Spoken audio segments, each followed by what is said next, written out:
नमस्कार दोस्तों, मैं हूँ संजना बिष्ट और स्वागत है आपका मेरे चैनल में। एक बार नैमिषारण्य में तपस्या करते हुए ऋषियों ने सूत जी से पूछा, ऐसा कौन सा व्रत है जिसके करने से मानव मनोवांछित फल पा सकता है और मोक्ष को प्राप्त कर सकता है। तब सूत जी ने कहा, एक बार नारद मुनि ने वैकुंठ जाकर भगवान विष्णु से यही पूछा था कि ऐसा कौन सा व्रत है जिससे करने से सबकी इच्छाएं पूरी हो जाए। तब भगवान विष्णु ने इस व्रत का वर्णन करते हुए कहा, जो मैं आपसे कहने जा रहा हूँ। मैं आपको इस व्रत की पहली कथा सुनाने जा रहा हूँ। प्राचीन काल में काशीपुरी में एक निर्धन और दरिद्र ब्राह्मण रहता था। वह भूख प्यास से व्याकुल यहाँ वहाँ भटकता रहता था। एक बार उसकी ऐसी हालत देखकर भगवान विष्णु बूढ़े ब्राह्मण का रूप बदल लिया और उस ब्राह्मण के पास गए और उन्हें सत्यनारायण का व्रत और पूजा विधान अच्छे से बतलाया और कुछ देर बाद वहाँ से अंतर्ध्यान हो गए। तब उस ब्राह्मण ने उन्हें यहाँ वहाँ देखा, पर उन्हें कहीं भी वह ब्राह्मण नजर नहीं आए। उस रात ब्राह्मण अपने मन में सत्यनारायण का व्रत करने का निर्णय लेकर घर से निकले और सत्यनारायण भगवान का संकल्प करके भिक्षा मांगने के लिए चल दिए। उसी दिन ब्राह्मण के थोड़े समय में ही उसे बहुत सारा धन भिक्षा में प्राप्त हो गया। घर पहुंचकर उसने बड़ी श्रद्धा के साथ सत्यनारायण का व्रत पूर्ण विधि विधान से किया। भगवान सत्यनारायण की कृपा से वह थोड़े दिन में ही धनवान हो गया और वह ब्राह्मण जब तक जीवित रहा तब तक वह हर महीने सत्यनारायण का व्रत करता रहा। इसके बाद वह विष्णु लोक को प्राप्त हुआ। सूत जी ने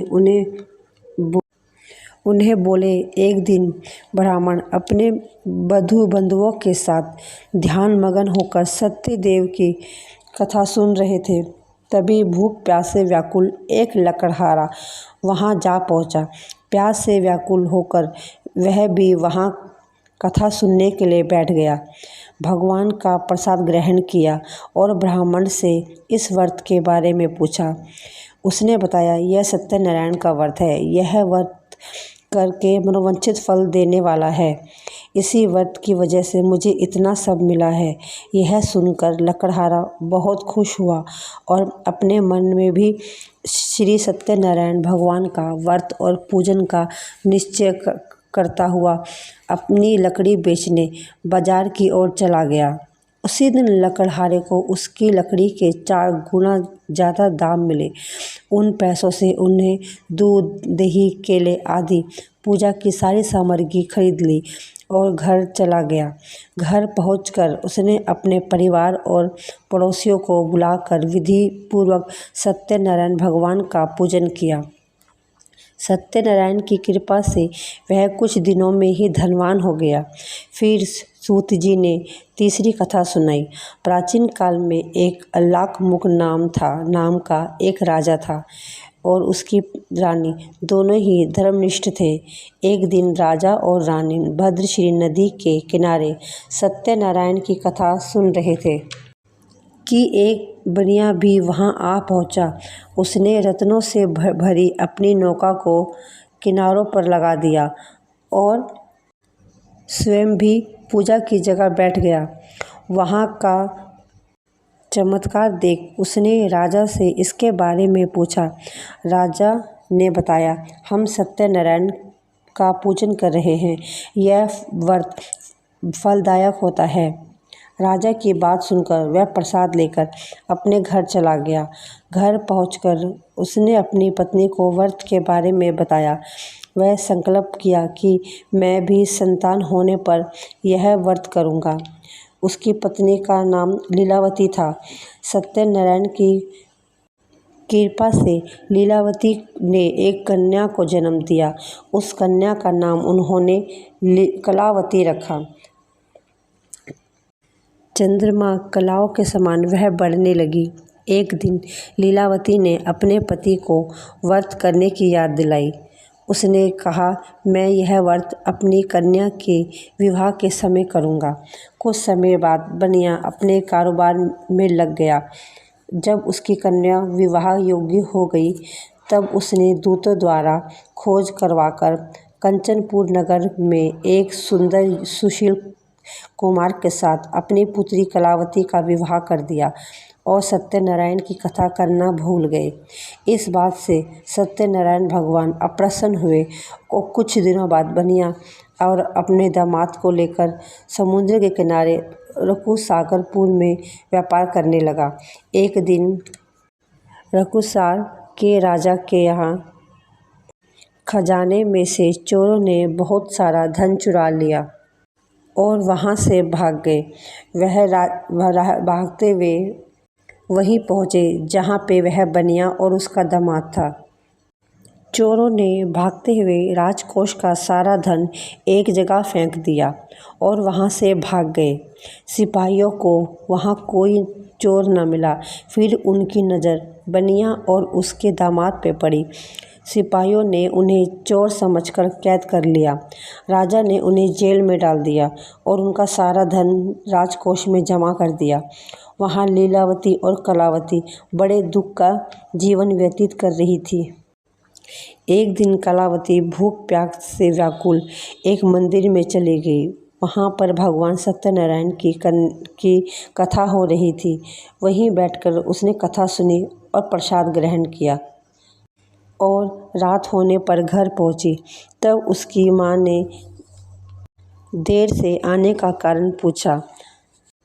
कलावती ने अपनी माँ को सत्यनारायण की पूजा की सारी बात बताई। तब कलावती की माँ लीलावती को पुरानी बात याद आ गई कि उसके पति ने व्रत का निर्णय लिया था पर वह भूल गया। अपनी गलती याद करते हुए लीलावती ने फिर से संकल्प लिया कि वह व्रत लेगी। उसके बाद उसने अपने सभी बंधुओं को बुलाया और श्रद्धापूर्वक कथा सुनी और विनम्र भाव से भगवान सत्यनारायण से माफ़ी मांगी कि मेरे पति ने संकल्प करके जो व्रत लेना था नहीं ले पाए, उसी से आप अप्रसन्न हुए।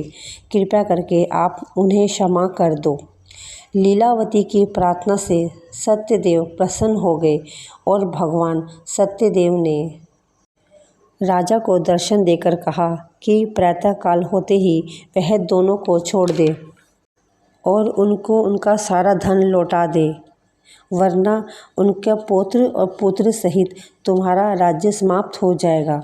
प्रातःकाल होते ही राजा ने उन्हें जेल से निकाल दिया। फिर बनिया और उसका दामाद नौका लेकर अपने घर की ओर चल पड़े। तभी सत्यनारायण भगवान ने सन्यासी बनकर उनके सामने आए और कहा, तुम्हारी नौका में क्या है? उन्होंने हंसते हुए जवाब दिया, नौका में तो फूल पत्ते के सिवा कुछ नहीं है। यह सुनकर सन्यासी ने कहा, तुम्हारा वचन सत्य हो। सन्यासी के जाने के बाद जब उन्होंने देखा कि उनकी नौका हल्की हो गई है, फिर उन्होंने अच्छे से देखा तो उनकी नौका में हर जगह फूल और पत्ते ही थे। यह देखकर वह बेहोश हो गया। परंतु उनके दामाद ने कहा, दुख करके कुछ फ़ायदा नहीं, हमें उसी सन्यासी से मिलना होगा। दामाद की बात सुनकर बनिया स्वामी के पास पहुंचा और उनके चरणों में गिरकर अपनी गलती को कबूल किया। फिर भगवान ने प्रसन्न होकर उसे इच्छित फल दे दिया और फिर वहीं से वो अंतर्ध्यान हो गए। और जब वह दोनों अपनी नौका में पहुँचे तो उनकी नौका फिर से हीरो मोतियों से जड़ी हुई थी। उन्होंने फिर सत्यदेव भगवान की पूजा करी, उनका व्रत लिया और घर की ओर चल दिए। अपनी घर की ओर आने का संदेशा उन्होंने अपनी पत्नी लीलावती को भेज दिया था। जिस समय वह पहुंचने वाले थे उस समय लीलावती और कलावती व्रत की कथा सुन रही थी। लीलावती ने अपनी बेटी कलावती से कहा, तुम्हारे पिता और पति आ रहे हैं, मैं उनके स्वागत के लिए चलती हूँ।